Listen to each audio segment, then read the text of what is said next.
चले भाई, इस तरह का लेआउट जो आपको भेजा था उसका बनाने के लिए जो नई ट्रिक्स एंड टेक्निक्स हैं उसको हम देखेंगे, समझने की कोशिश करेंगे। न्यू फाइल ले रहे हैं, यहाँ पे सेव करेंगे इसको यहाँ पे, और सेव करने के बाद हमने यहाँ पे लिखा CS वेब लेआउट 2.html।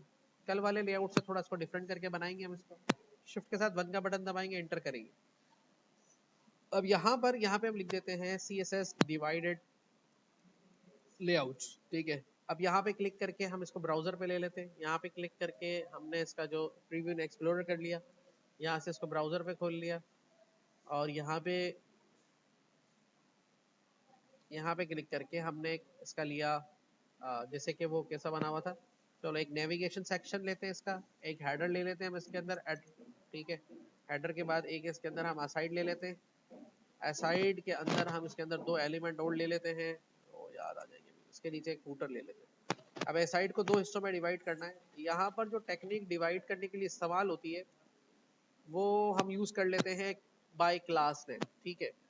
अब होता ये है कि अब डिवीजन 2 में करना है, 3 में करना है, मैं आपको 2 में करके बता रहा हूँ। डिव करेंगे, यहाँ पे एक डिव ये बनाया हमने, और दूसरा डिव हमने इसके अंदर ये बनाया। ये 2 ब्लॉक बनाए एक दूसरे के नीचे।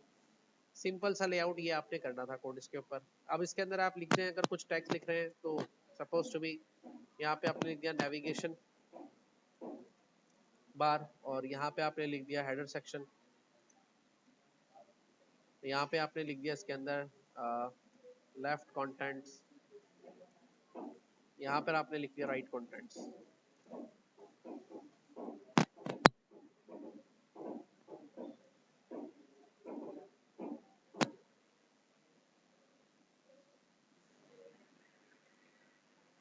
यहाँ पे क्लिक किया फूटर के ऊपर, और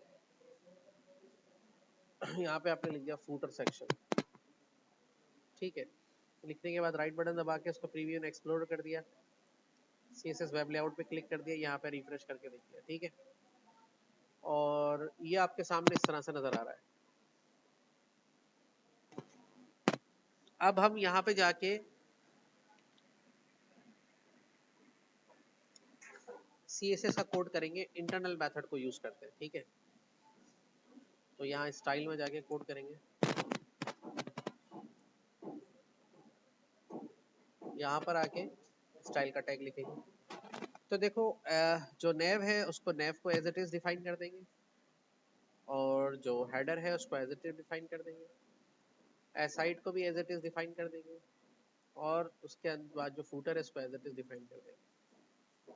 सबसे पहले नेविगेशन को डिफाइन करते हैं। इसकी विड्थ को हमने डिफाइन किया 100%, और इसकी हाइट को डिफाइन किया हमने 50 पिक्सल। इसके लिए एक बैकग्राउंड कलर ले लिया हमने यहाँ पे, ठीक है। उसके बाद यहाँ क्लिक करके सेम प्रॉपर्टीज का इस्तेमाल करेंगे आप हेडर के लिए।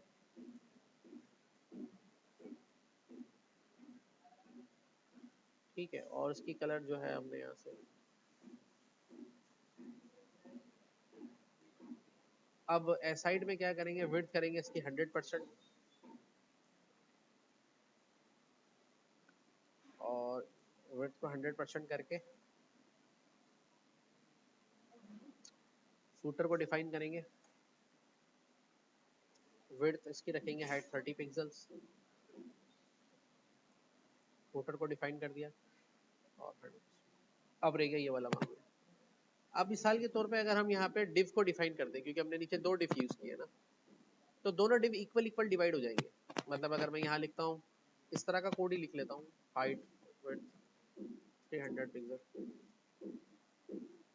तो देखो दोनों डिव पे अप्लाई हो गया। अब अलग अलग कैसे करूँ, ये मसला आता है इसके अंदर ना।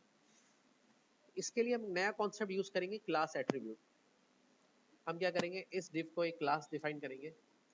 क्लास का नाम कुछ भी हो सकता है, पर कोई HTML का कोड नहीं होना चाहिए और CSS का कोड नहीं होना चाहिए। जैसे हमने इसका नाम रख दिया लेफ्ट, और इसका नाम रख दिया इस क्लास का राइट, ठीक है। यहाँ पे रिफ्रेश कर दिया, लेफ्ट और राइट 2 क्लासेस हो गई। और उसके बाद जो है यहाँ ऊपर जाके CSS में क्लास को CSS में कैसे दबाते हैं, बाय डॉट, डॉट करके क्लास का नाम लिखेंगे, ठीक है। क्लास को CSS में बाय डॉट डिफाइन करते हैं। अब यहाँ पे इसकी विड्थ वगैरह बताएंगे। तो लेफ्ट वाली की विड्थ बताई हमने, मतलब अब देखो पूरा वेब पेज होता है 100%, तो 30% लेफ्ट वाली की बता दी, और एक बैकग्राउंड कलर बता दिया उसको, सपोज टू बी, और इसकी जो हाइट है यहाँ पे बता दी सपोज 800 पिक्सल। अब यहाँ पे जब इसकी हाइट बताओगे लेफ्ट क्लास की, तो लेफ्ट क्लास किसके अंदर आ रहा है, एस हाइट के अंदर। एस हाइट की हाइट को आप कर दोगे ऑटो, क्या कर दोगे, मतलब ऑटो का मतलब जितना बड़ा भी कंटेनर होगा वो खुद ही एडजस्ट होता चला जाएगा उसको। ठीक है, तो ये तीनों प्रॉपर्टीज फिर आप बताएंगे किसके अंदर, इसके अंदर, और इसकी विड्थ को कर देंगे 70%, और इसको आप कर देंगे कुछ 70। ठीक है, 30% ये हो गया, 70% ये हो गया। इसको 80-20 भी कर सकते हैं आप, सपोज इसको आप 80 कर लें और उसको आप 20 कर लें। लेकिन मसला ये आ रहा है कि ये दोनों जो हैं एक के नीचे एक आ रहे हैं, ये इसके नीचे आ रहे हैं। अब इनको सीधा करने के लिए हम क्या करेंगे, एक नई प्रॉपर्टी का इस्तेमाल करेंगे, जितने भी ये यूज होंगे लेफ्ट राइट जितने भी, फ्लोट। फ्लोट प्रॉपर्टी डिफाइन करती है कि भाई ये जो ऑब्जेक्ट बन रहा है वो फ्रॉम कहाँ से बने, मतलब राइट से बने, सेंटर से बने, या लेफ्ट से बने। तो फ्लोट लेफ्ट करेंगे तो यहाँ इस वाले यहाँ से बनेगा, फिर जब ये खत्म होगा अगला वाला इसके आगे से आ जाएगा, तो इसको करेंगे फ्लॉप लेफ्ट। तो जैसे आप इसको फ्लोट लेफ्ट करेंगे, ठीक है, और इसको भी फ्लोट लेफ्ट करेंगे आप,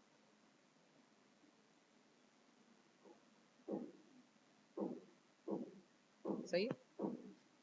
अब फूटर हो सकता है आपका गायब हो जाए, तो फूटर वाले के लिए जब आप ऊपर वालों को लेफ्ट करेंगे तो उसके नीचे वाले कंटेनर में यानी कि फूटर में आप लिखेंगे जाके एक और प्रॉपर्टी, क्लियर बोथ, यानी कि जो ऑब्जेक्ट है दोनों साइड से क्लियर हो गए, फिर वो अपनी जगह पे आ जाएगा।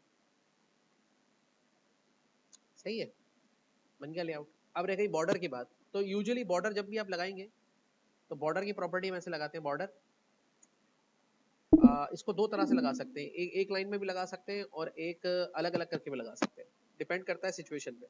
अगर चाहे चारों तरफ बॉर्डर देना है तो एक लाइन में लगाएं, बॉर्डर की थिकनेस बताएं, बॉर्डर की टाइप बताएं, और बॉर्डर का कलर बताएं। ठीक है, तो सब पर अगर एक जैसे ही लगाना है तो 2 पिक्सल का लगा दें, और अलग अलग लगाना है तो अलग लगा दें। लेकिन अगर आप चाह रहे जैसे सब पे एक ही जैसा बॉर्डर लगाना है, सब पर एक ही जैसा बॉर्डर लगाना है, तो कल मैंने आपको एक प्रॉपर्टी बताई थी जो मैं आपको बता रहा हूँ, स्टैटिक मीन ऑल, उसमें बता दें सब पर अप्लाई हो जाएगा बॉर्डर। लेकिन जब सब पर अप्लाई होगा बॉर्डर तो ये क्यों खराब हुआ हमारा, क्योंकि बॉर्डर आपने 1 पिक्सल का लगाया है और आपने इसको यहाँ पे क्या कर दिया, बिल्कुल 30 और 70% पे एडजस्ट किया है इसको, 20 और 80% पे, तो आपने गुंजाइश ही नहीं रखी। समझ रहे मेरी बात को। अब इसको थोड़ा कम करो, 79 करो, ताकि 1 पिक्सल उसका जो है एडजस्ट हो इसके ऊपर। सही है, समझ में आ गई बात ये। तो देखिए इस तरह से ये इसका लेआउट जो है क्रिएट हो जाएगा। समझ में आ गई बात ये, ठीक है।